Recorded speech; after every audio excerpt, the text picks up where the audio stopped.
హల్లెలూయా. దేవుని నామానికి మహిమ కలుగునుగాక. మీ అందరికీ నా ప్రేమపూర్వక వందనాలు. అందరికీ వందనాలు. బాగున్నారా? కృపయు సమాధానం మీకు కలుగునుగాక. ఆమేన్. ప్రియులారా, మరి ఈ ఉపవాస దినమందు పరిశుద్ధాత్మ దేవుడు మీతో నాతో ఏం మాట్లాడారు అట్టి మాటలు మనం ధ్యానించుకుందాం. ప్రభువే మనకు సహాయం చేయునుగాక. నెహెమీయా పుస్తకం 3వ అధ్యాయం 8వ వచనం ధ్యానించుకుందాం.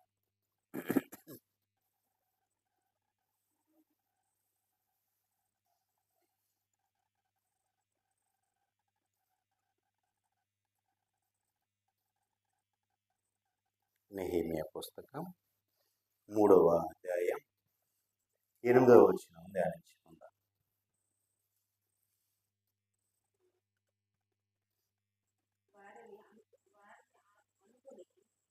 వారిని ఆనుకొని బంగారపు పనివారి సంబంధి అయిన అర్హయా కుమారుడైన ఉజ్జియేలు బాగు చేయువాడై ఉండేను. అతనిని ఆనుకొని ఔషధ జ్ఞానియగు అననీయ పని జరుపుచుండేను. యెరూషలేము యొక్క వెడల్పు గోడ వరకు దాన్ని ఉండనిచ్చిరి. దేవునికి మహిమ కలుగునుగాక. ఈ 3వ అధ్యాయంలో మనం చూసినట్లయితే నెహెమీయా మందిరపు ప్రాకారం గోడను కడుతున్నాడు. మందిరపు ప్రాకారం గోడను కడుతున్నప్పుడు ఈ గొర్రెల ద్వారం దగ్గరకు వచ్చేపటికి అక్కడ ఈ ప్రధాన యాజకుడు అతనితో పాటు ఉన్నవారు అందరూ కూడా కట్టుకుంటా వస్తూ ఉన్నారు. ఆ గోడని, ఆ ప్రాకారమును కట్టుకుంటూ వస్తున్నారు. అయితే దాన్ని ఎక్కడి నుంచి మొదలు పెట్టారంటే వీరు గొర్రెల గుమ్మము నుంచి ఆ కట్టుకుంటూ వస్తుంది. ఈ 3వ అధ్యాయం చూస్తే గొర్రెల గుమ్మం దగ్గర నుంచి ప్రారంభం అవుతుంది. గొర్రెల గుమ్మము అని ఎందుకు పేరు వచ్చిందా అంటే ఆ కాలములో గొర్రెల్ని అక్కడ ఆ గుమ్మం దగ్గర అమ్మేవారు. ఆ గొర్రెలు ఆ గుమ్మం గుండగా లోపలికి వచ్చేవి. బలి అర్పించడానికి బలిపీఠం దగ్గర తీసుకుని వచ్చేవారు. ఆ గుమ్మం దగ్గర బయట అమ్మేవారు. అక్కడి నుంచి ఆ గుమ్మం నుంచి గొర్రెలు వచ్చేవి బలిపీఠం దగ్గరికి. అందుకని ఆ గుమ్మాన్ని గొర్రెల గుమ్మము అన్నారు. దేవునికి మహిమ కలుగునుగాక. అక్కడ నుంచి ప్రధాన యాజకుడి దగ్గర నుంచి అక్కడి నుంచి కట్టుకుంటూ వస్తున్నారు. ఇప్పుడు ఇలా గోడ కట్టుకుంటూ వచ్చేపటికి ఇక్కడ ఇద్దరు వంతు వచ్చింది. ఎవరంటే బంగారపు పని చేయువాని వంతును, రెండోది ఔషధములు తయారు చేసే వాని వంతు వచ్చింది. వీరు అక్కడ వచ్చేమని కడతా ఉన్నారు. 8వ వచనంకి వచ్చేమని వీరు వంతు వచ్చింది. ఈ బంగారపు పని చేయువారు చూడండి పిల్లారా, మనం ఇక్కడ చూసినట్లయితే నేను ఈ పనే చేస్తాను, నేను బంగారం పని చేసేవాడిని కాబట్టి నేను బంగారం పని చేస్తాను, నేను వెండి పని చేసేవాడిని కాబట్టి ఆ వెండి పనో ఇనుము పనో చేస్తాను, లేదా నేను ఫలానా పని చేస్తాను అని ఒక్క పనికి మాత్రమే పరిమితము కాలేదు. ఇక్కడ ఆ మందిరపు ప్రాకారం బాగు చేసిన వారు, దాన్ని కట్టిన వారు, గోడలు కట్టిన వారు, వీరిద్దరిని కూడా అక్కడ దేవుడు చూపించాడు. ఏమని? బంగారపు పని చేసేవాడు ప్రాకారం కట్టాడు, ఔషధములు తయారు చేసేవాడు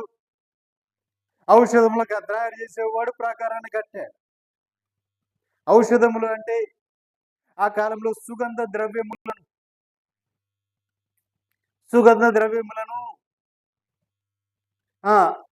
అమ్మేవాడు, లేదా వాటిని తయారు చేసేవాడు. దేవునికి మహిమ కలుగునుగాక. వీరిద్దరూ ఆ బంగారాన్ని తయారు చేసేవాడు, సుగంధ ద్రవ్యములు తయారు చేసేవాడు కూడా ఆ గోడని, ఆ ప్రాకారాన్ని కట్టారు. దేవునికి మహిమ కలుగునుగాక. హల్లెలూయా.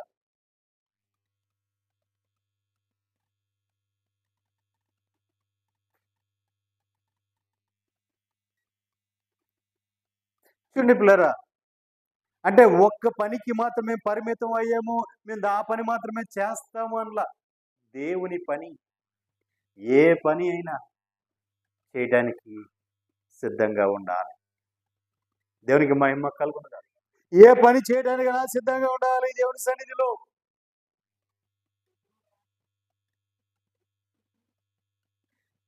నేను కలెక్టర్‌ని కాబట్టి నేను వెళ్లి మందిరంలో కూర్చుంటాను అనడానికి లేదు. నేను ఎస్పీని కాబట్టి నేను మందిరంలో కూర్చుంటాను అనడానికి లేదు. లేదా నా కింద ఇంతమంది పనివారు ఉన్నారు అని చెప్పుకోవడానికి వీలు లేదు. దానికి నిదర్శనం ఏంటి? భక్త సింగయ్య యొక్క సంఘమే. దేవునికి మహిమ కలుగునుగాక. హల్లెలూయా. వారు ఎంతటి వారైనా కావచ్చు, ఏ పార్టీ వారైనా కావచ్చు, వారు చెప్పుల దగ్గర ఉండమంటే చెప్పుల దగ్గర ఉండాలి. బాత్రూమ్ దగ్గర ఉండమంటే బాత్రూమ్ కడగాలి. వంట దగ్గర ఉండమంటే వంట చేయాలి. ఆ స్థానములో సైకిళ్ళ దగ్గర పార్కింగ్ ఉండాలి. బళ్ళ దగ్గర పార్కింగ్ ఉండాలంటే పార్కింగ్‌లో ఉండాలి. నేను కలెక్టర్‌ని, నేను ఉండటానికి వీలు లేదు అనటానికి వీలులే. లేదా నా కింద పోలీసు వారు అనేక మంది ఉన్నారు. ఉద్యోగాల అధికారిని, నేను ఎస్పీని అని అనటానికి వీలులే. నేను ఐజీని, డీఐజీ అని చెప్పడానికి వీలులే. ఎందుకు అంటే వారికి కేటాయించబడిన ఆ స్థానములో వారు నిలబడాలి. వారు ఆ పని చేయాల్సిందే. వారు ఏ పని వారైనా, ఎంతటి నిపుణత కలిగిన వారైనా, ఎంతటి నైపుణ్యము వారిలో ఉన్నా, దేవుని సన్నిధికి వచ్చిన తర్వాత ఏ పని చేయాలో నిర్ణయించబడిందో ఆ పని వారు చేయాల్సిందే. దేవునికి మహిమ కలుగునుగాక. నువ్వు తుడవాలయ్యా అంటే తుడవాల్సిందే. ఆ తుడిసింది అది తుక్కంతా ఎత్తాలి అంటే ఎత్తాల్సిందే. నేను చేయను అనడానికి వీలు లేదు. కాదు అనడానికి వీలు లేదు. అయ్యో నేను గొప్ప ధనవంతుడిని, నేను పిలిస్తే 10 మంది నౌకర్లు ఉన్నారు, వాళ్ళు వస్తారు, వాళ్ళతో నేను చేపిస్తా అంటే కుదరదు. దేవుని సన్నిధిలో నీకు అప్పగింపబడిన పని నీవు జాగ్రత్తగా చేయాలి. దేవునికి మహిమ కలుగునుగాక. అది ఏ పనైనా కానీ నువ్వు చేయాల్సిందే. ఇక్కడ అలాగే కనిపిస్తూ ఉన్నారు.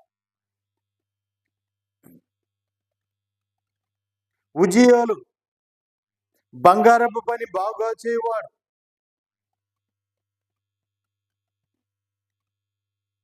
అనన్య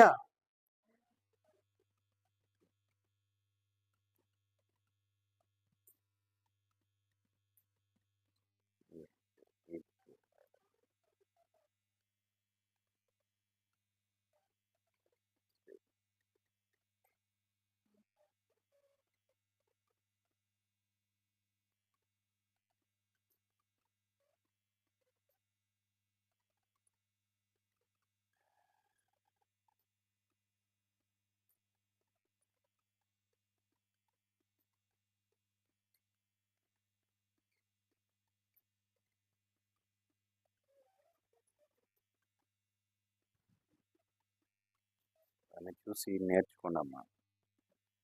దేవునికి మహిమ కలుగునుగాక. హల్లెలూయా. ఏ పని చేయాలో ఆ పని చాలా జాగ్రత్తగా చేయాలి. దేవుని సన్నిధిలో అది దేవుని పని అని చెప్పి శ్రద్ధ, భయము, భక్తితో చేయాలి ఆ పని. ఏ పని చేయాలి. దేవునికి మహిమ కలుగునుగాక. హల్లెలూయా. మందిరము తుడవమంటే మందిరం మాత్రమే తుడిస్తే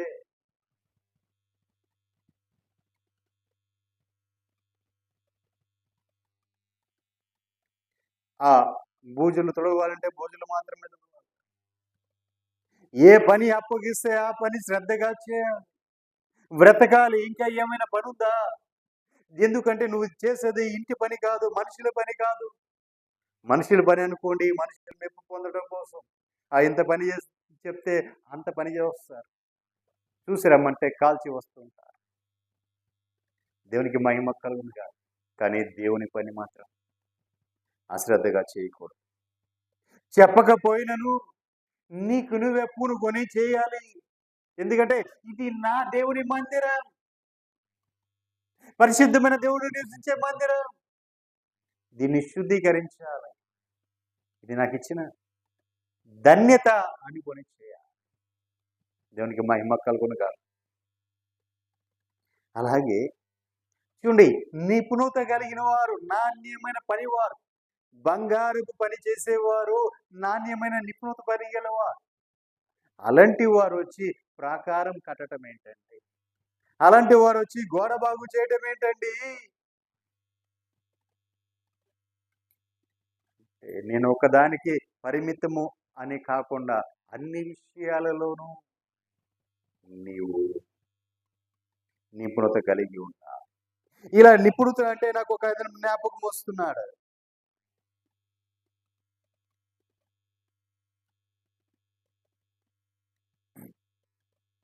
ఆ కాలంలో మోషే కాలంలో మోషేకు దేవుడు ప్రత్యక్షనిచ్చాడు. ప్రత్యక్షనిచ్చి, మోషే ఇదిగో నీవు నా సన్నిధిలో పరలోకంలో చూసిన ఈ నమూనా ప్రకారంగా ఇదేలాగా ఇట్లాగే ఉండాలి మందిరము, ప్రత్యక్షపు గుడారం. ప్రత్యక్షపు గుడారం ఇలాగే ఉండాలి. ఏమేమో నీవు చూసావు కదా, ఎక్కడ మార్పు ఉండకూడదు. ఆ విధంగా నీవు ప్రత్యక్షపు గుడారాన్ని కట్టాలి. దాంట్లో ఉన్న ఉపకరణాన్ని నువ్వు చేయాలి అని మోషేకి చెప్పినప్పుడు, మోషే ఎట్లా చేయాలన్నప్పుడు ప్రభు చెప్తున్నాడు, ఇదిగో నేను ఒకరిని మీకు పంపిస్తాను, మీ మధ్యలో ఒకడు ఉన్నాడు, అతను నా పని అంతటిని చేస్తాడు అని చెప్పి. చూడండి, నిర్గమాకాండం 31వ అధ్యాయం 1వ వచనం నుంచి మనం చూసినట్లయితే,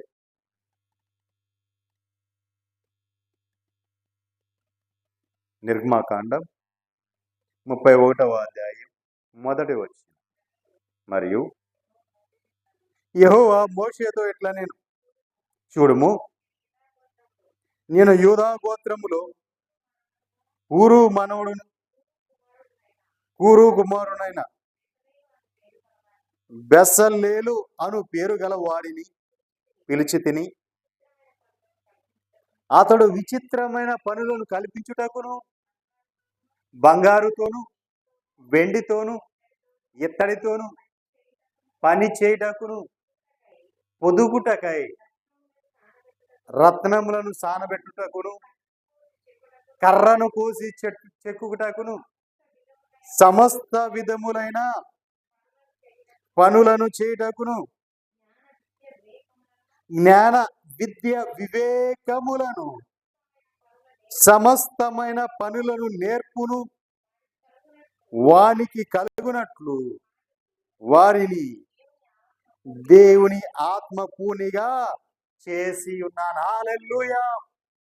చూడండి పిల్లరా, బంగారు వెండి ఇత్తడి రాగి అంటే ఇవన్నీ ఒకటే కదండి, పోత పోసి చేయొచ్చు అని అనుకుంటున్నారా? అవి మాత్రమే కాక కర్రతో కూడా, దేంతోనండి? కర్రను కోసి చెక్కుటకును. ఇప్పుడు మనమైతే వారిని బంగారం వెండి ఇతరే రాగితో చేసే వాళ్ళు కంసాలు అంట. ఈ కర్రను కోసేవాడు కార్పెంటరు అంట, వడ్రంగి వాడు. కర్రను కోసి వాటిని చెక్కేవాడు వడ్రంగి వాడు. నిజమే పిల్లరా, దేనికి దానికే పనివారు ఉన్నారు. దేని పనివారు దానికి నిపుణత కలిగిన వారు, నాణ్యమైన పనివారు ఉన్నారు, ఎంతో మంది పేరు పొందిన వారు ఉన్నారు. కానీ ఇక్కడ బెసలేలు అనబడిన ఒక అతను ఉన్నాడు. అతడు అన్ని పనుల్లోనూ అన్నిటిని కూడా చేయగలిగిన నేర్పరి అయిన వాడు, నేర్పు కలిగిన వాడు, దాన్ని ఎలా చేయాలని నేర్పు కలిగిన వాడు. ప్రతి పనిలో కూడా ఆ నేర్పరితనం అతనిలో ఉంది. ఆ పని ఎలా సులువుగా చేయాలి, ఎలా అందంగా చేయాలి, ఎలా మలచాలి, బంగారంతో మాత్రమేనా, వెండితో మాత్రమేనా, ఇత్తడితో మాత్రమేనా, ఇనుముతో మాత్రమేనా, కర్రతో మాత్రమేనా? వస్త్రములతో వస్త్రములు కుట్టే విధములోనైనా అన్నీ కూడా అన్నిటిలో కూడా అతడు నేర్పరై ఉన్నవాడు. అతని పేరే బెస్సలేలు. దేవునికి మహిమ కలుగుగా. ఈ బెస్సలేలు ఏం చేశాడయ్యా అంటే దేవుని ఆత్మ కలిగిన వాడు. ఏం కలిగిన వాడండి? దేవుని ఆత్మ కలిగిన దేవుడే స్వయంగా చెప్పాడు, ఇదిగో అతడు ఉన్నాడు, బెస్సలేలు ఉన్నారు, ఊరు కుమారుడు మనోడైన ఆ బెస్సలేలుని నువ్వు తీసుకునిరా, అతని ద్వారా ఈ మందిరము కట్టించు. నేను అతనికి జ్ఞాన వివేచము దయచేశాను. నా ఆత్మ కలిగిన వాడు వెళ్ళు, అతను రమ్మను అంటే అతడు వచ్చి పని చేస్తున్నాడు. అతడు ఉదయం నుంచి సాయంత్రం వరకు మందిరపు పని చేస్తుంటే ఉదయం నుంచి సాయంకాలం వరకు ప్రజలకు తీర్పు తీర్చి మోషే సాయంకాలం వచ్చి ఆ ప్రత్యక్ష గుడారముల దగ్గరకు వచ్చి ఆ పనులన్నీ చూసి ఇదే పని, నేను ఎలాగే ఉండాలి, ఇలాగే చూశాను నేను పరలోకములో అని చెప్తుండేవాడు. అంటే మోషే పరలోక దర్శనం పొందుకున్నాడు. పరలోక దర్శనంలో ప్రత్యక్ష గుడారం ఎలా ఉందో ఆ నమూనా, అదే కొలతలు, అదే నమూనాని భూమి మీద కూడా దేవుడు ఏర్పరచమన్నాడు. ఏర్పరచబడమంటే మోషే బెస్సలేలుగా పని అప్పగించాడు. బెస్సలేలు కొంతమంది దగ్గర పెట్టుకొని వారందరికి కూడా ఆ నేర్పుతనం నేర్పించుకుంటూ పని వాళ్ళ దగ్గర ఉండి చేపించుకుంటా ఉన్నాడు. అతను చేస్తున్నాడు. ఏ పని అంటే ఒక పని కాదండి, దేవుని పని విషయంలో అన్ని పనులు తానే చేస్తూ ఉన్నాడు. అన్ని పనులు తానే చేస్తున్నాడు, బెస్సలేలు చేస్తున్నాడు.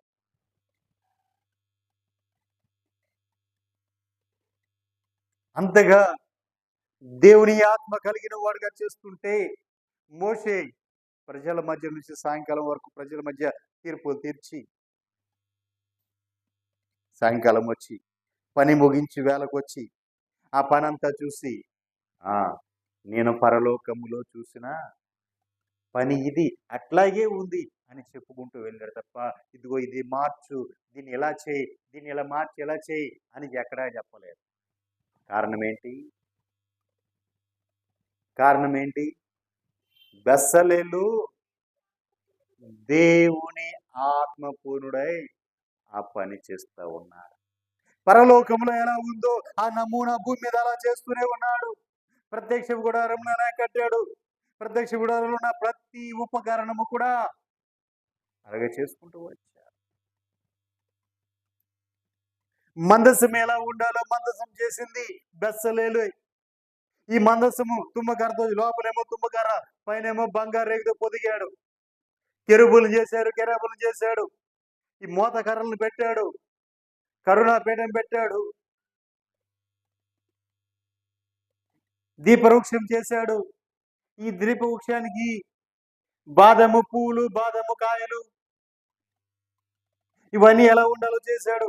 ఇవన్నీ కూడా ఏకాండం చేశాడు. ఏకాండంలో ప్రకాండాలు చేశాడు. ఇవన్నీ చేసుకొచ్చాడు. ఇక్కడ దీపములు పెట్టడానికి ఇవన్నీ కూడా చేశాడు. దానికి పువ్వులు చేశాడు. దాంట్లో ఒత్తులు పెట్టుకోవడానికి, నూనె పోయడానికి అన్ని కూడా సిద్ధపరచుకుంటూ వచ్చాడు. ఇవన్నీ కూడా విడివిడిగా చేయలేదు. అంతా కూడా ఏకాండంలో ప్రకాండాలుగా చేసుకుంటూ వచ్చాడు. ప్రతి పని చేసుకుంటూ వచ్చాడు. ధూపార్తి వేయడానికి ఆ ధూపార్తిని సిద్ధపరిచాడు. రొట్టెల బలను సిద్ధపరిచాడు. గంగాలం సిద్ధపరిచాడు. బలిపీఠం సిద్ధపరిచాడు. ఇత్తడి బలిపీఠం, ఇత్తడి రేకు లోపల పొదిగాడు.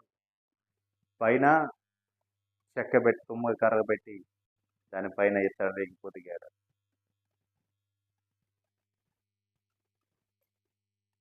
అన్నీ కూడా ఇత్తడి గంగాలం నుంచి నీళ్లు తోడుకోవడానికి ఇత్తడి కాడ గరిటె, మనం సాంబార్ పోసుకునే గరిటెలు ఉంటాయి కదా, అలాగా అన్నీ కూడా. ఈ దీంట్లో నూనె పోయడానికి కూడా అవన్నీ కూడా అన్ని కూడా ఎవరు చేశారంటే బెస్సలేలు చేశారు.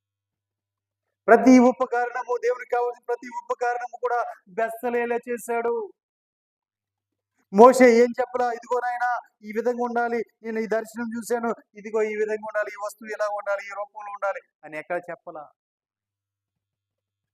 పని అంతా చేసిన తర్వాత పని అయిపోయటానికి మోషే వచ్చి చూసి, బెసలేలు, అయ్యా నేను ఇలాగే చూశానయ్యా పరలోకంలో. ఈ దీపవృక్షాన్ని ఇలాగే చూశానయ్యా. ఇదిగో ఈ మందసాన్ని నేను ఇలాగే చూశానయ్యా. ఈ ఉపకరణాలు ఇలాగే చూశానయ్యా. ఆ గంగలం అలా చూశానయ్యా. ఈ బలిపీఠం ఇలాగే చూశానయ్యా. ఈ ధూపార్తిని ఎలా చూశానయ్యా. ఆ ధూపార్తిలో నిప్పులు వేయడానికి ఇదిగో ఈ కాడని అలాగే చూశానయ్యా అని ప్రతీది కూడా అలాగే చెప్తూ ఉండేవాడు. తను చేసిన పని అంతా కూడా అలాగే చెప్తుంది. కారణం ఏంటంటే అన్ని పనులు బెస్సలేలు చేశాడు. ఏది కూడా నాకు రాదు, నాకు లేదు, నాకు తెలీదు అనలేదు. అయ్యా మోషే గారు ఈ పని ఎలా చేయాలని అడగలేదు. దేవుడు ఏర్పరచుకున్నవాడు దేవుని సన్నిధిలో పనిచేసేటప్పుడు అన్ని పనులు కూడా నేర్పుతో చేస్తాడు. ఎలా చేస్తాడండి? నేర్పుతో చేస్తాడు. ఎందుకంటే అతడు విచిత్రమైన పనులను కల్పించుటకును, బంగారుతోను వెండితోను ఇత్తడితోను పని చేయుటకును,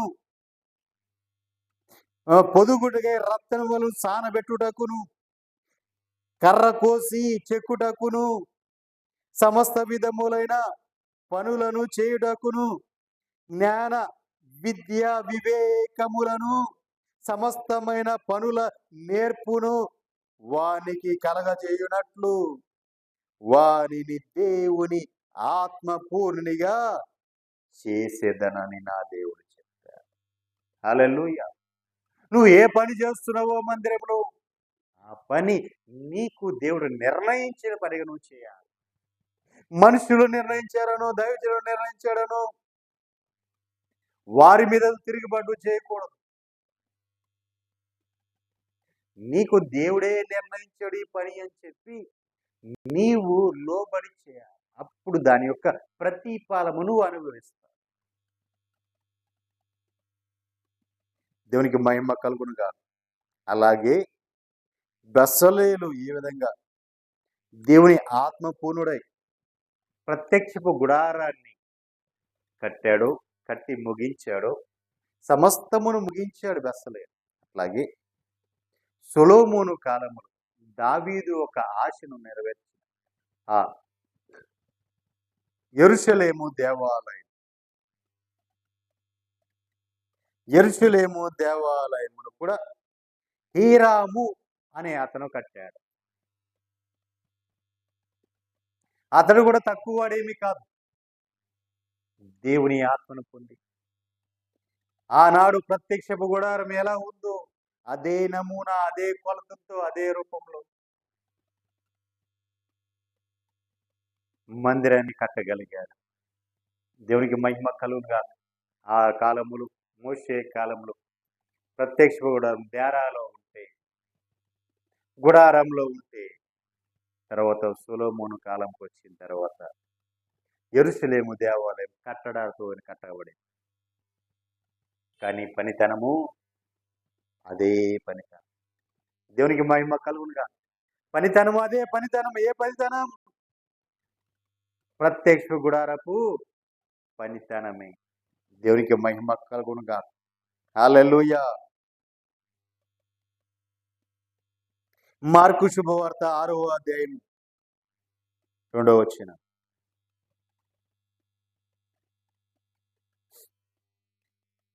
మార్కు శుభవార్త 6వ అధ్యాయము 2వ వచనం.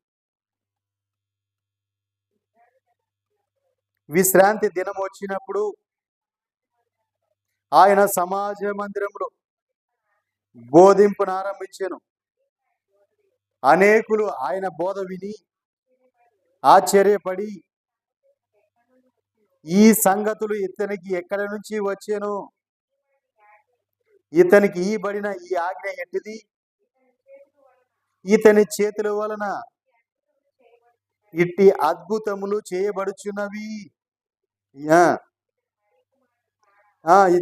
ఇతడు మన ముందు పుట్టినవాడు కాదా, ఇతడు మరియా కుమారుడు కాదా, ఇతని సహోదరులు యాకోబు, యేసే, యూదా అని వారు కారా, వీరు కారా, ఇతడు వడ్లవాడు కాడా, ఇతని సోదరీమణులందరూ మనతో ఉన్నవారు కారా అని వారందరూ కూడా చెప్పుకుంటున్నారు. దేవునికి మహిమ కలుగును గాక. ఆయన విషయమై వీళ్ళంతా అభ్యంతరపడ్డారు. అంటే ఎవరైనా మన ప్రభువైన యేసుక్రీస్తు వారి గురించి. ఇతడికి ఇంత పాండిత్యం ఎక్కడిది? ఇంత జ్ఞానం ఎక్కడిది? ఇంత వివేచన ఎక్కడిది? ఈ బోధలన్నీ కూడా ఆశ్చర్యాన్ని కలిగిస్తున్న ఈ సంగతులు ఇతనికి ఎక్కడివి? ఎక్కడి నుంచి వచ్చాయి? అద్భుతాలు చేస్తున్నాడు, ఆశ్చర్యకార్యాలు చేస్తున్నాడు, మహత్కార్యాలు చేస్తున్నాడు, సూచక్రియలు చేస్తున్నాడు. ఇవన్నీ ఎక్కడి నుంచి వచ్చాయి? అరే ఇతడు మన ముందు పుట్టినవాడు కాదా? మనతో ఉన్నవాడు కదా? మన ముందు పెరిగినవాడు కాదా? పలానా వాడు సహోదరుడు కాదా? పలానా కుమారుడు కాదా? ఇతడు వడ్లవాడు కాడా? అంటే వడ్లవాడు అంటే వడ్రంగి వాడు, కార్పెంటర్. కార్పెంటర్ కాదా ఇతడు? మరి ఇవన్నీ కూడా ఎలా కలిగాయి? దేవునికి మహిమ కలుగును గాక. హల్లెలూయా.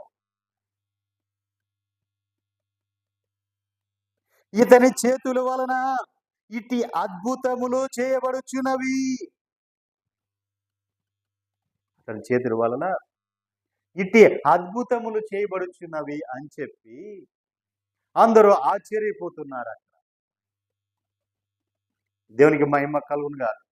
అందరూ ఆశ్చర్యపోతున్నారు. కారణం ఏంటంటే ఇట్టి అద్భుతములు ఎలా చేస్తున్నాడు ఇతను? ఇతని చేతులతో చూడండి. ఇప్పుడు ఆయన ఎవరు అనుకుంటున్నారు? తన ప్రజలను దేవుని కొరకు ఒక కట్టడముగా నిర్మాణిస్తున్న ఆ నిర్మాణికుడై ఉన్నాడు. ఆ కట్టడాన్ని కడుతున్న ఒక నిర్మాణికుడిగా ఉన్నారు. మన ప్రభు ఎన్నో పనులు ఇక్కడ ఉండగా, ఆయన చేతితో రూపించబడే పనులు ఎన్నో ఉండగా, ఆయన నిర్మాణ పని, కట్టడపు పని మాత్రమే ఆయన ఎంచుకున్నారు. దేవునికి మహిమ కలుగును గాక. ఆయన కట్టడానికి ఎంచుకున్నాడు.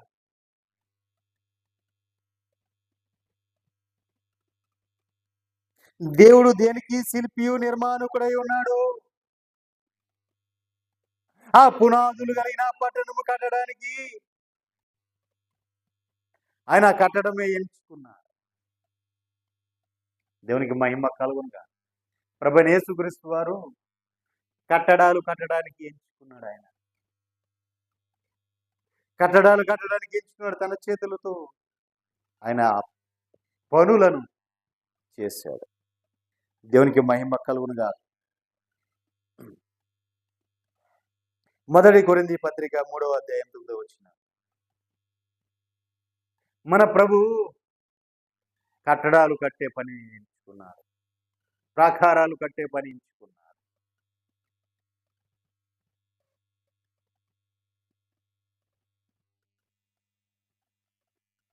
మొదటి కొరింథీ 3వ అధ్యాయం 9వ వచనం. మేము దేవుని జత పనివారమై ఉన్నాం. మీరు దేవుని వ్యవసాయమును, మీరు దేవుని గృహమునై ఉన్నారు. దేవునికి మహిమ కలుగును గాక.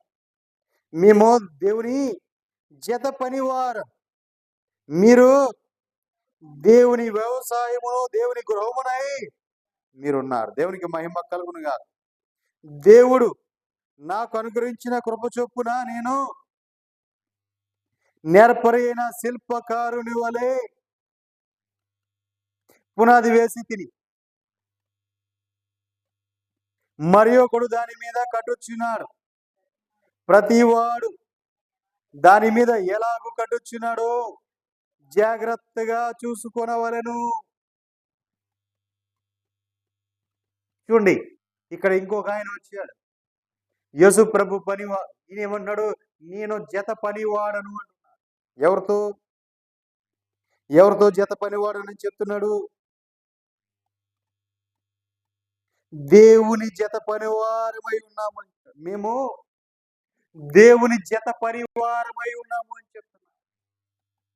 ఇప్పుడు జత పని వారు ఏం చేస్తారు అంటే, ఏ పనికి వారు చేసేవారు జత పనివారు అంట.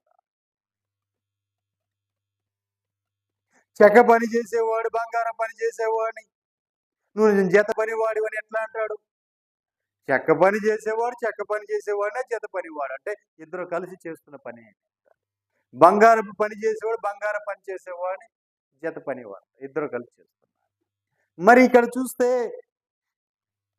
దేవుని కొరకు ఒక పట్టణమును కట్టించిన మన ప్రభువైన యేసుక్రీస్తు వారు ఆయన ఒక పట్టణం కట్టించాడు. ఒక నిర్మాణాన్ని నిర్మించిన యేసు ప్రభువారితో అపోస్తలుడైన పౌలు గారు అంటున్నాడు, మేము దేవుని జత పనివారమై ఉన్నాము అంటున్నాడు. దేవునికి మహిమ కలుగునుగా. మేము దేవుని జత పనివారమై ఉన్నాము అని చెప్తున్నాం.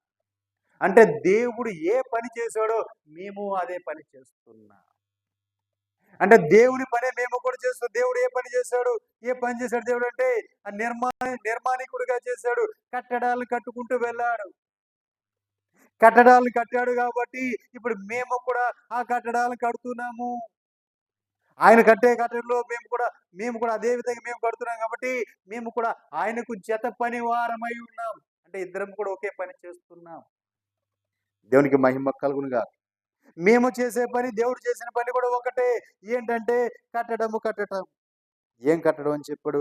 నేను నేర్పరైన శిల్పకారును పునాది వేసి మరి ఒకడు వచ్చి దాని మీద కట్టొచ్చినాడు. అంటే ఈయన కట్టాడు, పునాది కట్టాడు. అపోస్తలుడైన పౌలు గారు ఏం చేశాడు? బేస్మెంట్ వేసాడు. కట్టడానికి బేస్మెంట్ వేసాడు. ఇప్పుడు మరి ఒక వచ్చి దాని మీద కట్టుతున్నాడు. ఎవరు కట్టినా ఆ పునాది మీదే కట్టాలి. ఎవరు వచ్చినా ఆ పునాది మీదే కట్టాలి. అలా కట్టుకుంటూ వెళ్తున్నాడు. కట్టడానికి కట్టుకుంటా వెళ్తున్నాడు.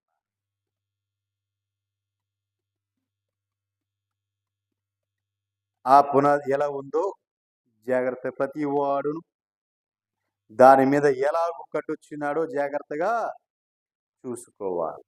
అదే కట్టడం కడుతున్నాడు. అతడు దేవుడు ఏ కట్టడం అయితే కట్టాడు, జత పని వాడిగా పౌలు గారు కూడా అదే కట్టడం కట్టాడు. ఇప్పుడు జత పని వారుగా మేము కూడా అదే కట్టడం కడుతున్నాం. ఎందుకంటే ఆయన అన్నాడు, నేను నేర్పరి అయిన శిల్పకారుని వలె పునాది వేసి తిని మరి ఒకడు వచ్చి దాని మీద కట్టొచ్చినాడు. కట్టు ప్రతి వాడు ఎలా కడుతున్నాడో జాగ్రత్తగా చూసుకునవాలని కింద వచ్చిన వేయబడినది తప్ప మరి ఒక పునాది ఎవరు కూడా వేయలేడు. అంటే అంత స్ట్రాంగ్ గా నేను వేసిన పునాది తప్ప మరి ఒకడు వేరే పునాది వాడు వేయలేడు. అంత స్ట్రాంగ్ గా నేను పునాది వేసా. అదే పునాది మీద ప్రతి వాడు కూడా కట్టాలి. ప్రతి వాడు ఆ పునాది మీదే కట్టాలి.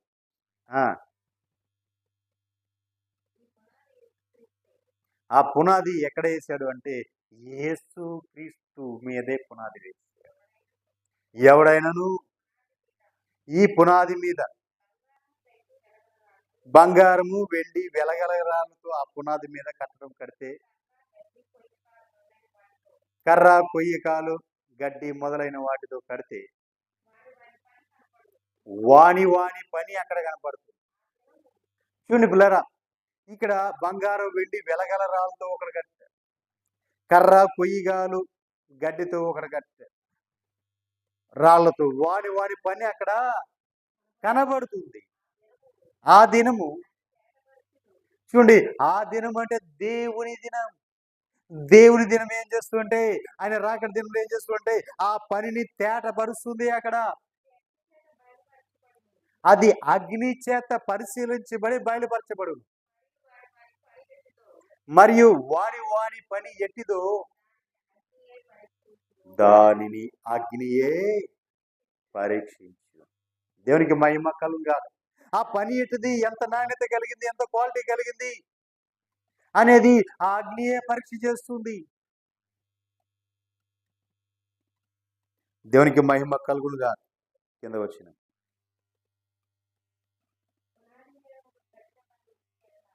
ఆ పునాది మీద ఒక్కడు కట్టిన పని నిలచిన ఎడల వాడేం చేస్తాడంటే జీతం తీసుకుంటాడు. ఒకని పని కాల్చివేయబడిన ఎడల వాడికి నష్టం కలుగుతుంది. ఆ నష్టం కలిగిన వాడు తన మట్టుకే రక్షించబడతాడు, కానీ అగ్నిలో ఉండి తప్పించబడినట్లు రక్షించబడతాడు. దేవునికి మహిమ కలుగునుగా. చూడండి, తనకు మాత్రమే లాభకరమైన కర్ర, కొయ్యగాలు, గడ్డితో కడితే తనకు మాత్రమే లాభకరం, వాడు మాత్రమే రక్షించబడతాడు. కానీ బంగారము, వెండి, వెలగల రాళ్లతో కట్టబడిన వాడు అనేకులను రక్షిస్తాడు. అతని పని తేటగా అక్కడ కనబడుతుంది. దేవునికి మహిమ కలుగునుగా. హల్లెలూయా. మన పని విధానం అక్కడ కనపడుతుంది. దేవుని సన్నిధిలో, దేవుని దినపు రాకడలో, ఆ గడిలో, ఆ సమయంలో వాని పని నిలిచి ఉండాలి. వాని పని నిలిచి ఉండాలి. ఖాళీ బూడిద అయిపోకూడదండి. చేసిన పని అక్కడ నిలిచి ఉండాలి. దేవునికి మహిమ కలుగునుగా. హల్లెలూయా. కింద వచ్చింది చూడండి, మీరు దేవుని ఆలయమై ఉన్నారనియు, దేవుని ఆత్మ మీలో నివసించుచున్నాడనియు మీరు ఎరుగరా? చూడండి పిల్లరా, మీరెవరు? దేవుని ఆలయమై ఉన్నారు. దేవుని ఆత్మ మీలో నివసించుచున్నారు. దేవునికి మహిమ కలుగునుగా. నిజమే పిల్లరా, మన యేసు ప్రభు వారు నేర్పించిన ఆ కట్టడము పని ఇదే. ఆయన కట్టిన కట్టడం ఇదే. నిన్ను ఆయనకు ఆలయముగా ఆయన మలుచుకుంటూ వచ్చాడు. నిన్ను ఈ ప్రకారం ఆయన కట్టుకుంటూ వచ్చాడు. నీ ఆధ్యాత్మిక ప్రకారమును ఆయన కట్టుకుంటూ వచ్చాడు. ఆయన నిన్ను కట్టుకుంటూ వచ్చాడు. అందుకే ఆయన చేతులతో రూపించబడే ఆ కట్టడానికి ఆ పనిని ఆయన పూనుకున్నాడు. కట్టే పనిని పూనుకున్నాడు ఆయన. ఆధ్యాత్మికలో నిన్ను కట్టడానికి, దేవునితో నిన్ను సాంగత్యం చేయడానికి, నిన్ను బలపరచడానికి, దేవునితో నిన్ను అంటు కట్టడానికి ఆయన కట్టే పని పూనుకున్నాడు.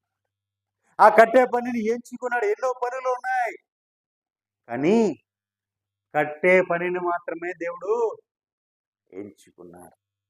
దేవునికి మహిమ కలుగునుగా. ఎందుకు కట్టే పని ఎంచుకున్నాడు అంటే, ఆయన తర్వాత వారు కూడా, ఆయన జత పని వారమైన మనమందరం కూడా అదే పని చేయాలని అపోస్తలుడైన పౌలు తేటగా చూపించాడు. దేవునికి మహిమ కలుగునుగా. అవన్నీ కూడా తేటగా చూపించి చెప్పాడు, మేము ఆయన జత పనివారము అన్నాడు. అంటే ఎవరైతే ఆ క్రీస్తు అనే, యేసు అనే పునాది మీద, వేయబడిన పునాది మీద కట్టుకుంటూ వెళ్తున్నారో వారందరూ కూడా క్రీస్తు యొక్క జత పనివారై ఉన్నారు.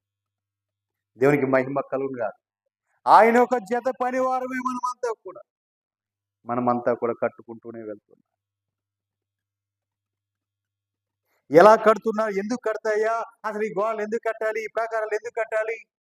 నువ్వు ఏం కడుతున్నావు అంటే, నిన్ను ఆధ్యాత్మికలో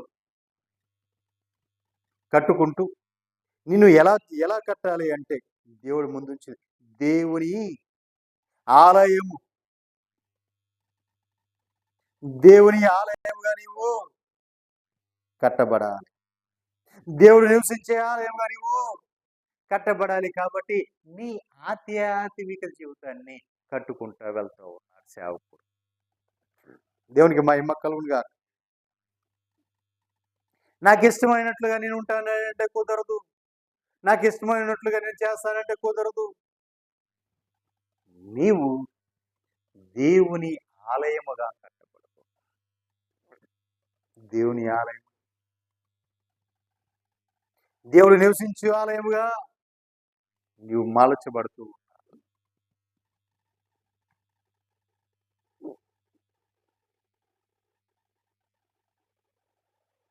4వ అధ్యాయం 12వ వచనం. ఒక నిమిషం అండి.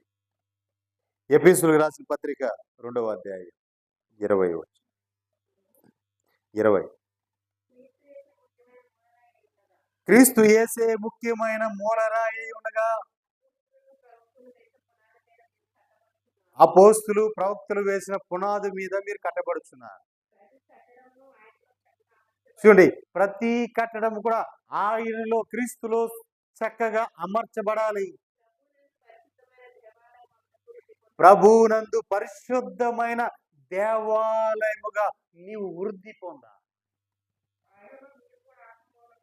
నువ్వు ఎలా వృద్ధి పొందాలి? ప్రభువునందు పరిశుద్ధమైన దేవాలయంగా. ఎందుకంటే నువ్వు పరిశుద్ధంగా ఉంటేనే పరిశుద్ధుడు వచ్చి నీలో నివసిస్తాడు. కాబట్టి దేవుడు నివసించే ఆ యోగ్యమైన మందిరముగా, నీ పరిశుద్ధమైన మందిరముగా నువ్వు కట్టబడుతూ ఉండాలి.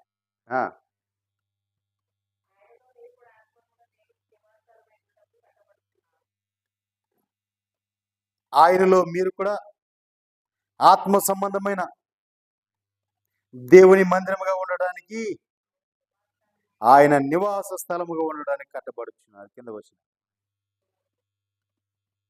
ఎఫెసీ 2 నివాస స్థలముగా మనం ఉండాలి. దేవునికి మహిమ కలుగునుగా.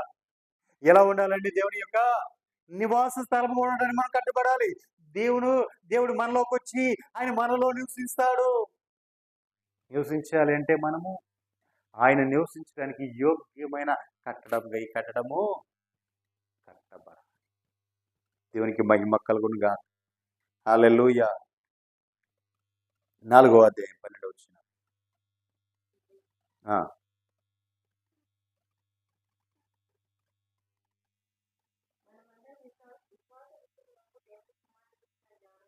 మనమందరం విశ్వాస విషయములోను, దేవుని కుమారుని గురించిన జ్ఞాన విషయములోను ఏకత్వం పొంది సంపూర్ణ పురుషుల మగు వరకు, అనగా చూడండి, సంపూర్ణ పురుషులము అంటే క్రీస్తునకు కలిగిన సంపూర్ణతలో సమానమైన సంపూర్ణల వరకు కూడా మనం కట్టబడుతూనే ఉంటాం. దేవునికి మహిమ కలుగుగా. క్రీస్తుకు కలిగిన సంపూర్ణతలో మనం కూడా సంపూర్ణమైన సమానమైన ఆ అనుభవము, ఆ సమానమైన ఆ అనుభవంలోకి మనం వెళ్ళాలి. ఆ సంపూర్ణమైన సమానతలోకి మనం వెళ్ళాలి. అట్లా మనం కట్టబడాలి. దేవునికి మహిమ కలుగుగా. మనలో హెచ్చు తగ్గులు పెట్టుకొని, వంకర టెంకలు పెట్టుకొని, నేను క్రీస్తుకు సమమైన సరైన ఆ కట్టడగా నేను కట్టబడ్డాను అంటే కుదరదు. ఆయన ఎలా ఉన్నాడో, ఎలా జీవించాడో, ఎలా నడుచుకున్నాడో, ఆయన ఎలా మెలిగాడో, ఏం చేశాడో అన్నీ కూడా ఆయనతో సమాన అనుభవంగా మనం కూడా సంపూర్ణతలో పరిపూర్ణం అయితే తప్ప మనము ఆ కట్టడంలో ఆయన కట్టడంగా మనం ఉండలేము. దేవునికి మహిమ కలుగునుగా. హల్లెలూయా. క్రీస్తు నాకు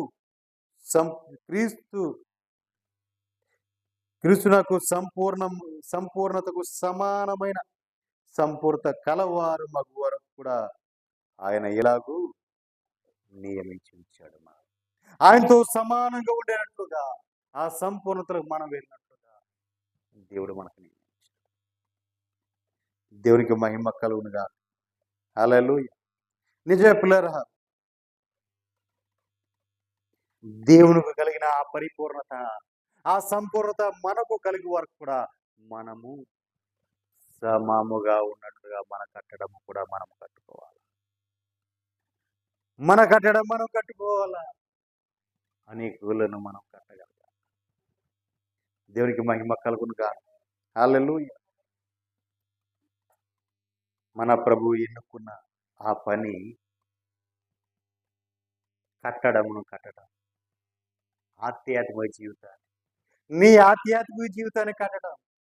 ఎలా కట్టాలి అంటే ఆయనకు నివాస యోగ్యముగా నిన్ను మలుచుకోవటమే, నిన్ను కట్టుకోవటమే, ఆయనకి ఇష్టమైన రీతిలో నిన్ను కట్టుకోవటమే.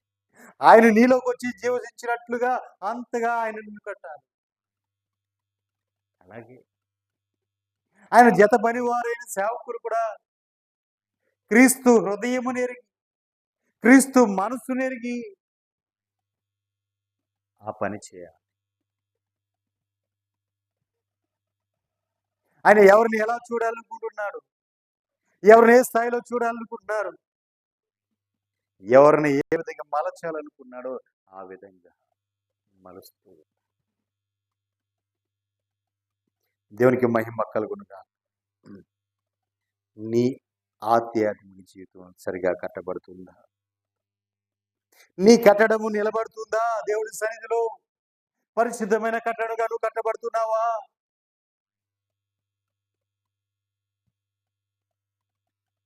ఆ పరిశుద్ధతలో దేవునితో కలిసి సమాన అనుభవం, ఆ పరిపూర్ణతలో నీవు కూడా పరిపూర్ణం అవుతున్నావా? దేవునికి మహిమ కలుగునుగా. హల్లెలూయా. నిజమే ప్రియులారా. ఒక పని నాకిదే వచ్చు అంటానే. సర్వ సృష్టికర్త, సర్వాధికారి నోటి మాట చేత సమస్తము కలుగునుగాక అంటే కలిగి. ఆ కలుగునుగాక అంటే కలిగి ఉన్నా. అలాంటి ఆయన సమస్తము కలుగునుగాక అన్నాడు. ఒక మానవుడు మాత్రమే తన చేతులతో ఆయన కట్టుకుంటూ వచ్చాడు, రూపించుకుంటూ వచ్చాడు. తన చేతులతో మలుచుకుంటూ వచ్చాడు.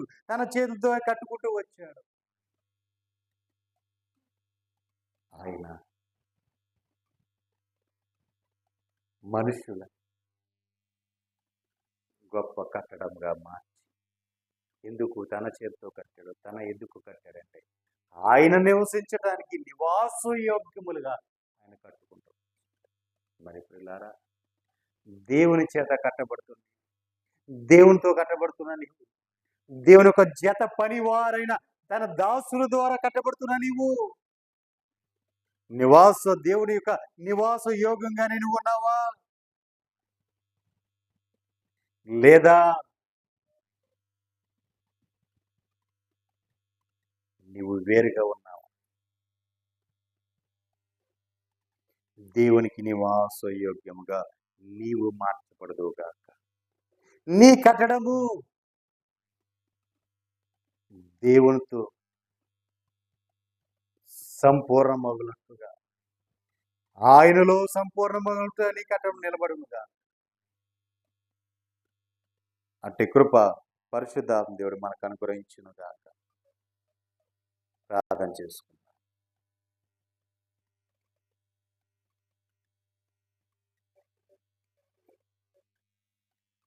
ప్రార్థన చేసుకుందాం.